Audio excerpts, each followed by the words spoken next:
Bonjour Lisa Harel. Bonjour. Vous êtes la directrice du SPN, le réseau de professionnels du numérique basé à Poitiers. Alors à Las Vegas, le SPN accompagne cette année 7 startups du Poitou-Charentes. Pourquoi faut-il aller à Vegas pour trouver des investisseurs? Il n'y en a pas en France? Alors, en fait, le CES, c'est le rendez-vous international où les investisseurs et les grands donneurs d'ordre prennent le temps d'être pour découvrir les pépites et les objets, les services qui vont marquer l'année 2018 et l'année 2019. Donc, c'est vraiment l'endroit où chacun va prendre le temps d'aller rencontrer les pépites françaises et les pépites régionales nous concernant. Et de mettre de l'argent dedans. Et de mettre de l'argent dedans. Alors vous, comment vous faites pour les préparer, ces entreprises qui vont à Vegas? Alors, on les accompagne effectivement avant, pendant et après. Avant, d'abord, on organise beaucoup de retours d'expérience avec des entreprises qui sont déjà parties au CES parce que c'est avant tout une histoire d'hommes et de personnes et effectivement de préparation. Et puis, on forme, on coach de façon collective et façon individuelle.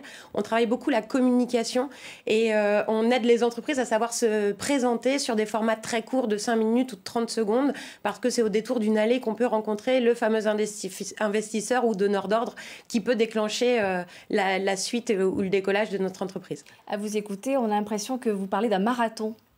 Effectivement, c'est un marathon. Alors, au sens propre, parce que c'est une trentaine de kilomètres par jour qui est parcouru pour notamment les visiteurs et les exposants pour arpenter les allées du salon qui fait plus de 220 000 mètres carrés.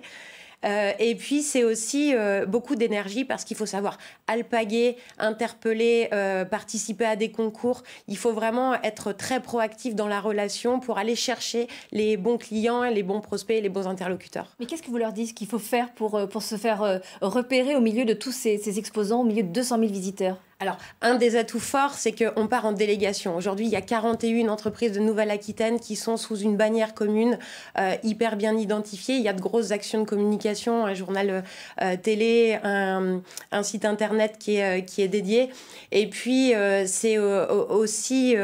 Mais sur place, il faut une communication différente? Il faut mettre des grands panneaux pour... Alors, il faut des grands panneaux, mais il faut surtout aller de l'avant, quoi. Il faut vraiment être très proactif et pas avoir peur d'aller interpeller. Les Américains disent time is money, c'est vraiment ça. Il faut savoir être concis, aller droit au but et interpeller, être dans les bons endroits, au bon salon, aux bonnes conférences. Et c'est notamment ce travail-là aussi que nous, on fait au quotidien sur place avec les startups. On leur dit où aller, à quel moment rencontrer les bonnes personnes ou avoir la bonne couverture médiatique.